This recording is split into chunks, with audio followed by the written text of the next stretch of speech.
Now, the burning of Washington, it was when the British invaded the US capital way back in 1814, and over 200 years later, the seat of the American democracy witnessed another siege. But this time round, it was by its own citizens. So the question, of course, is who were these rioters? That is the word that is being used, rioters, who stormed the US Capitol. The mob included largely supporters of US President Donald Trump, many of whom were members of the far-right extremist groups. Now, in focus are a few big names, including the likes of Proud Boys, QAnon, 3%ers and several other groups. And one of the most viral photographs in the protest includes this man that you'll be looking at on your screens with a painted face and a helmet with horns. He was seen parading inside the Capitol, known as QAnon Shaman. He quickly became the defining image of the bizarre siege. At one point, he was even standing shirtless on the Senate dais.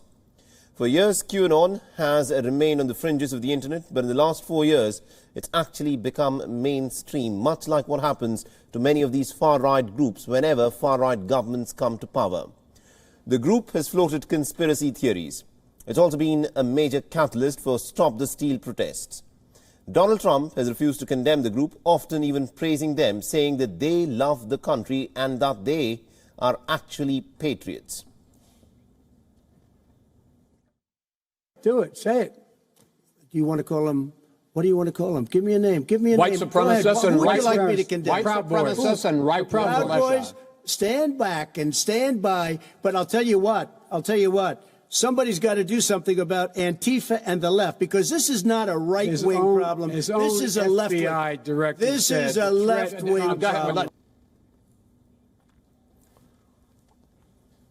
All right, so that is what the outgoing US president had to say when he was asked to condemn the white supremacist group during the presidential debates. This mention bolstered the Proud Boys into national prominence, and they described themselves as Western chauvinists. The leader of the Proud Boys has even been banned from Washington, D.C. He was arrested for vandalizing a Black Lives Matter banner at a historic black church. In days leading up to the rally, its online forums were filled with threats of violence. This was a fraudulent election. Now, another group that was also present are what are known as the 3%ers. Their name apparently comes from an inaccurate historical claim. They believe that only about 3% of the Americans fought the British in the Revolutionary War. The members are, however, strong supporters of Donald Trump. And these weren't the only groups. There are other extremist groups, including the Boogaloo movement, who were a part of the siege. Some were even seen with Confederate flags. Last year, the FBI director had issued a direct warning to the Congress. He said that violent extremists were the primary source of domestic terror threats. Donald Trump asked his protesters to march to the Capitol. He even said that he will join them. And this rally culminated into a siege of the US Capitol, an insurrection fueled by conspiracy groups, extremists and fringe movements.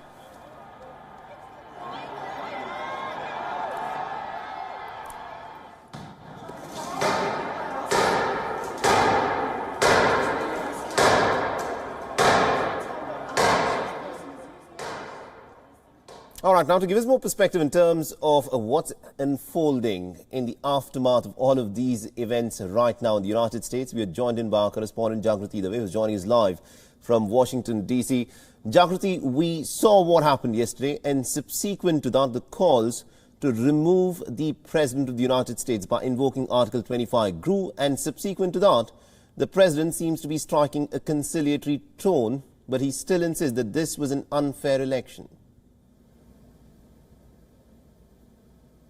Yes, indeed. He released a video on Twitter, on social media, which was very different to the message that he sent to voters before yesterday, where he was, telling them that he loved them. And then today, very much reversing course. The press secretary, Kayleigh McEnany, earlier at a very short press briefing at the White House, condemning the president's supporters, who only previously, as I say, the president was, almost encouraging, as many people are seeing it, to go to the Capitol and to and citing the riots that we saw yesterday. That is what many of the president's critics are saying, because you're hearing a lot of what those people who are storming the Capitol were saying in terms of stealing the election, those baseless claims, were coming straight from the president's mouth. So, it's a fast-moving story, and clearly a lot of criticism levelled at the president's door, which has,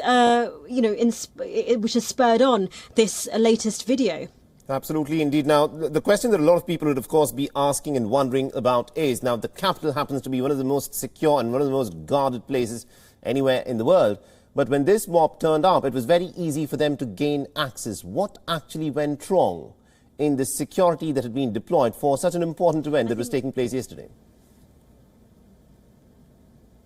I think a lot of people are asking exactly that question. Investigations are currently underway as to ascertain what exactly went wrong. Capitol Police is under huge pressure to answer for themselves. Reports that the Capitol Police Chief is resigning. One officer has reported to have died. So, there's a lot of questioning about what happened, how a breach like this could have occurred. A lot of security is being put on in order to make sure that this sort of security breach doesn't happen for the inauguration, because the state of emergency has been extended, and police and the presence, law enforcement presence, the strong presence that is involving personnel from many states is going to continue in the city right through to the inauguration.